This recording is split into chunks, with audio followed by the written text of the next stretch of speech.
ओम नमः शिवाय। सोमनाथ 12 ज्योतिर्लिंगापैकी प्रथम ज्योतिर्लिंग, ज्याची निर्मिती साक्षात चंद्रदेवांनी केली होती। पौराणिक कथेनुसार प्रजापती राजा दक्षच्या 27 कन्यांशी चंद्रदेवांचा विवाह झाला होता, परंतु आपल्या सर्व पत्नींमध्ये रोहिणीला ते जास्त प्रेम आणि सन्मान देत होते। आपल्या बाकी कन्यांचं दुःख पाहून क्रोधित होऊन प्रजापती राजा दक्षने चंद्रमाला शाप दिला की रोज तुझे तेज कमी होत जाईल आणि तुला क्षय होईल। शापापासून मुक्ती मिळण्यासाठी चंद्रदेवांनी देवांचे देव महादेवांची उपासना करायला सुरुवात केली। त्यांची भक्ती पाहून भगवान शिवांनी प्रसन्न होऊन चंद्रदेवांची शापापासून मुक्ती केली आणि त्यांना आपल्या जटांमध्ये धारण केले। शापापासून मुक्ती मिळाल्यानंतर चंद्रमांनी शिवलिंगाची येथे स्थापना केली आणि तेव्हापासून येथील शिवलिंगाचे नाव सोमनाथ पडले। अर्थात सोम म्हणजे चंद्र आणि नाथ म्हणजे स्वामी। या मंदिराचे जेवढे महत्त्व आहे तेवढाच मंदिराचा अद्भुत इतिहास देखील आहे। या मंदिरावर अनेक वेळा हल्ले करण्यात आले। मंदिराचा इतिहास आपण थोडक्यात जाणून घेऊयात। सन 1017 मध्ये अल बुरानी नावाचा एक अफगाणी प्रवासी गुजरातमध्ये आला होता। त्याने त्याच्या पुस्तकामध्ये मंदिराची भव्यता, सोन्या चांदीने बनवलेल्या मूर्ती, हिरे या सगळ्याचे वर्णन केले होते। हे पुस्तक जेव्हा महमूद ऑफ गजनी च्या हाती लागले तेव्हा त्याच्या मनात द्वेष आणि हाव निर्माण झाली। त्याने ठरवले की सोमनाथ मंदिर लुटून ते उद्ध्वस्त करायचे। सन 1025 मध्ये महमूद ऑफ गजनीने गुजरातवर हल्ला केला होता। हल्ला करता करता तो एका मंदिराजवळ आला जेथे हजारो लोक पूजा पाठ करत होते। लाखोंच्या संख्येने आलेल्या या गजनीच्या सेनेने हल्ला करून मंदिर लुटले, उद्ध्वस्त केले आणि सर्व भक्तांची हत्या केली। गुजरातची शान असलेले हे मंदिर पूर्णपणे उद्ध्वस्त झाले होते आणि ते मंदिर होते देवांचे देव असलेल्या महादेवांचे आद्य ज्योतिर्लिंग सोमनाथचे। काही काळानंतर गुजरातचा राजा भीमदेव आणि राजा भोज यांनी सोमनाथ मंदिराची दुरुस्ती केली आणि मंदिर पूर्वीसारखे पवित्र केले, परंतु हे जास्त काळ टिकले नाही।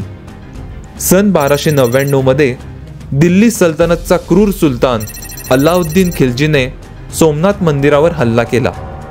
त्यावेळी गुजरातचे राजा कर्ण तेथे राज्य करत होते। त्यांनी पूर्ण ताकदीनिशी खिलजी सोबत युद्ध केले, परंतु लाखोंच्या खिलजीच्या सेनेसमोर ते जास्त काळ टिकू शकले नाहीत।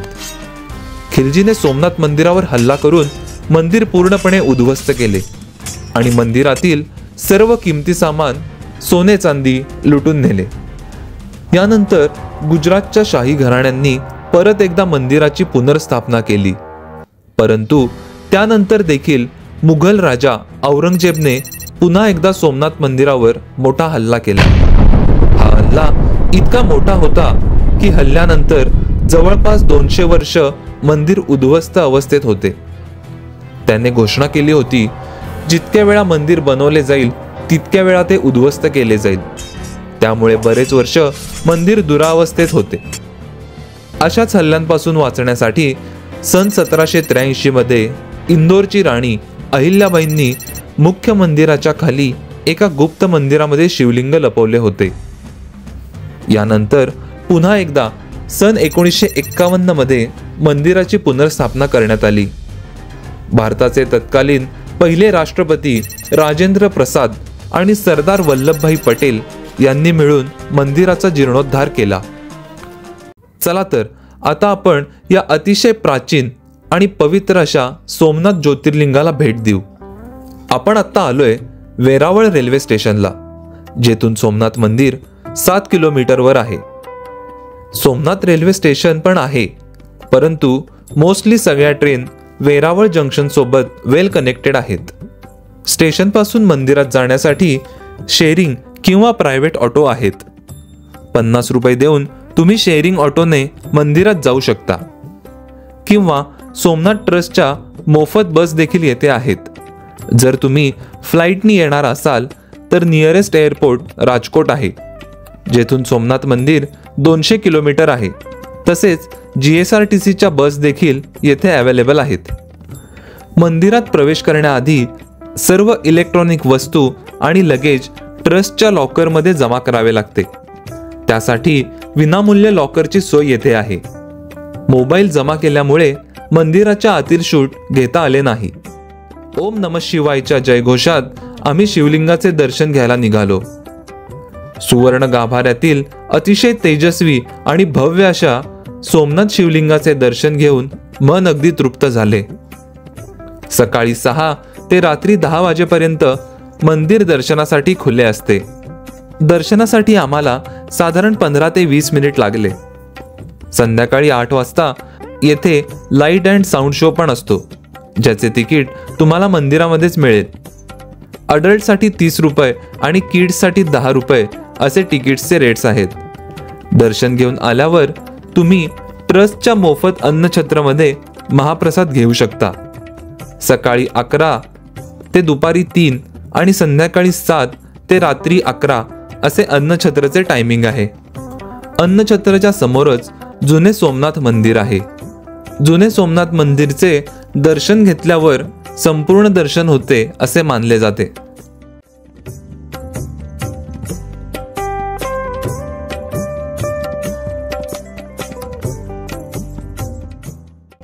ज्योतिर्लिंगाचे दर्शन घेऊन झाल्यावर तुम्ही सोमनाथ मधील टॉप 6 प्लेसेसला भेट देऊ शकता, ज्यांना अतिशय धार्मिक महत्त्व आहे. यासाठी तुम्ही प्रायव्हेट ऑटो करू शकता किंवा सोमनाथ ट्रस्टची बस देखील सोमनाथ दर्शनासाठी दिवसातून 3 वेळा उपलब्ध आहे. प्रायव्हेट ऑटोनी साधारण 600 ते 700 रुपये घेतात, तर ट्रस्टच्या बसनी तुम्ही केवळ 30 रुपयामध्ये हे सर्व गोष्टी पाहू शकता. बाणगंगा, भालका तीर्थ, त्रिवेणी संगम, गीता मंदिर, श्रीराम मंदिर आणि श्री परशुराम तपोभूमी. आम्ही ट्रस्टच्या बसनी सोमनाथ दर्शनसाठी निघालो. आपण आता आलोय बाणगंगाला, जी समुद्रात आहे. समुद्राच्या अगदी काठावर येथे शिवलिंग आहेत.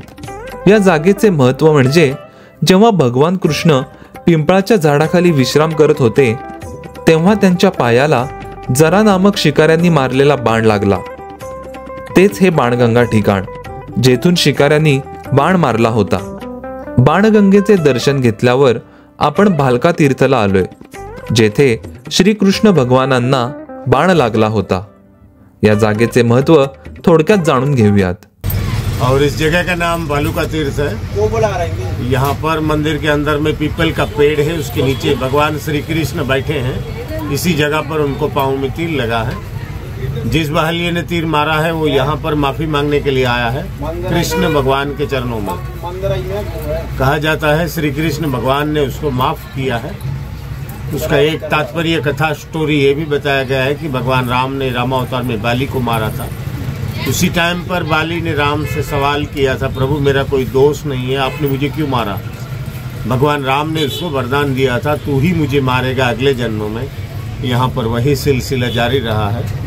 भगवान राम थे, कृष्ण बने, जो बाली था जरा नाम का भील बना है.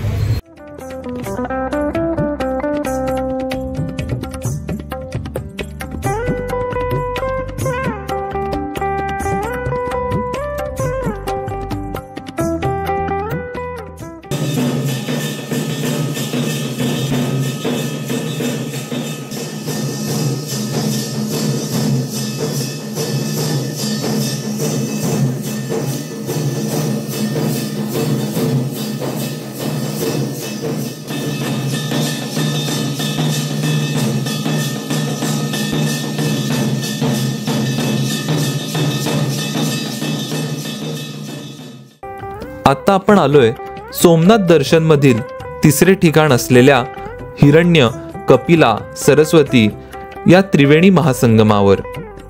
येथे स्नान केल्यावर सर्व पापे धुवून जातात आणि पुनर्जन्माच्या चक्रातून मुक्ती मिळते. त्रिवेणी संगमासमोरच कामनाथ महादेव मंदिर आणि आद्यगुरु शंकराचार्य महाराज यांची तपश्चर्या केलेली गुहा आहे. तसेच येथे सूर्य मंदिर आणि सूर्यकुंड देखील आहे.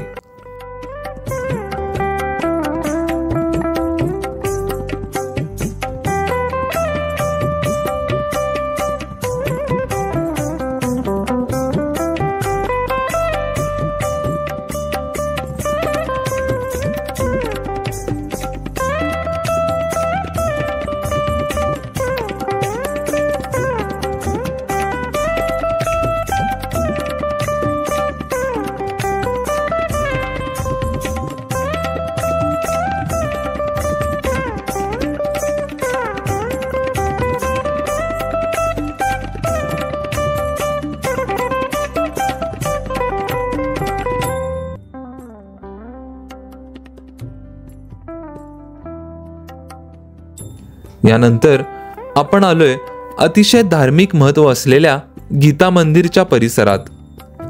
हिरण्य नदीच्या काठावर असलेले हे ठिकाण गोलोकधाम म्हणून ओळखले जाते. याच जागेवर श्रीकृष्णाने आपले शरीर बदलले आणि आपल्या निजधाम अर्थात गोलोकधाम येथे गेले. हे ठिकाण इतके शांत आणि आध्यात्मिक भावनेने भरलेले आहे की येथे तुम्हाला आयुष्यभराचा अनुभव मिळेल. येथे कृष्णांच्या पावलाचे ठसे असलेले स्मारक देखील आहे. तसेच येथे बलराम ज्या गुहेतून पाताळात गेले ती गुहा देखील आहे. गीता मंदिरात कृष्णाची मूर्ती त्रिभंगी मुद्रेत आहे.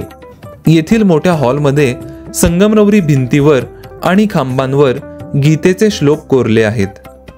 गोलोकधामचे दर्शन घेऊन आपण आत्ता श्री राम मंदिर मध्ये आलोय. अतिशय प्राचीन आणि सुंदर अशा या मंदिरात राम, लक्ष्मण, सीता आणि हनुमानजी यांच्या अतिशय सुबक संगमरवरी मूर्ती आहेत. तसेच मंदिराच्या मागील बाजूस शेषशाही भगवान विष्णूंचा 6वा अवतार असलेल्या श्री परशुराम यांची तपोभूमी आहे. अशा या हिंदू धर्मातील अतिशय पवित्र आणि धार्मिक महत्त्व असलेल्या सर्व मंदिरांचे दर्शन घेऊन जीवनाचे सार्थक झाल्यासारखे वाटले. सोमनाथमध्ये राहण्यासाठी धर्मशाळा, हॉटेल्स तसेच सोमनाथ ट्रस्टच्या रूम्स आणि डॉर्मेटरीज देखील अवेलेबल आहेत. हॉटेलमध्ये साधारण 1000 ते 1500 रुपयामध्ये तुम्हाला रूम मिळेल. हे रेट सीझननुसार चेंज होतात. ट्रस्टच्या AC डॉर्मेटरीमध्ये पर पर्सन 200 रुपये देऊन तुम्ही 24 तास राहू शकता. आम्ही ट्रस्टच्या डॉर्मेटरीमध्ये 4 जणांसाठी रूम घेतली जी आम्हाला 800 रुपयाला मिळाली. तुम्ही येथे येऊन डायरेक्ट बुकिंग करू शकता किंवा त्यांच्या वेबसाईटवरून देखील रूम बुक करू शकता. अशा प्रकारे तुम्ही एका दिवसामध्ये संपूर्ण सोमनाथ दर्शन करू शकता. सोमनाथचे दर्शन घेऊन झाल्यावर आम्ही निघालो श्री दत्तप्रभूंच्या पदस्पर्शाने पावन झालेल्या आणि धर्तीवरील स्वर्ग म्हणून ओळखल्या जाणाऱ्या श्री क्षेत्र गिरनार येथे. पुढील व्हिडिओमध्ये आपण गिरनार दर्शन करूयात. गुरुदेव दत्त. तुम्हाला नक्कीच हा व्हिडिओ आवडला असेल तर मग व्हिडिओला लाईक करा, शेअर करा आणि असेच नवीन नवीन व्हिडिओ पाहण्यासाठी चॅनेलला सबस्क्राईब करा. आणि हो, कमेंटमध्ये जय सोमनाथ लिहायला विसरू नका. तोपर्यंत हर हर महादेव.